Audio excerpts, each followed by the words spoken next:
सध्या उन्हाळ्याचे कडक दिवस आहेत. दिवसेंदिवस गरमीही वाढत चाललेली आहे.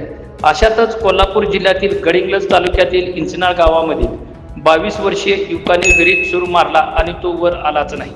पाण्यात पडून त्याचा दुर्दैवी मृत्यू झाला.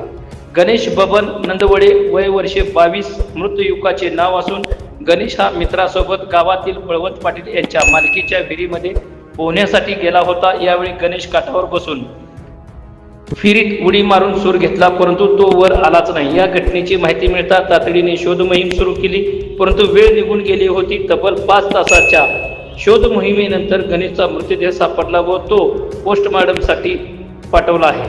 त्यामुळे उन्हाळ्यामध्ये अनेक युवक मित्र, दोस्त, नातेवाईक आपल्या मुलांना घेऊन वडीलधारी मंडळी पोहण्यासाठी जातात. आपली व आपल्या परिवाराची जबाबदारी आहे ही नक्की घ्या. हेच लोणारी टाइम्स न्यूज चॅनलच्या वतीने आपणाला सूचना आहे. गणेशचे स्वप्न पोलीस भरतीचे होते, ते मात्र अधुरेच राहिले.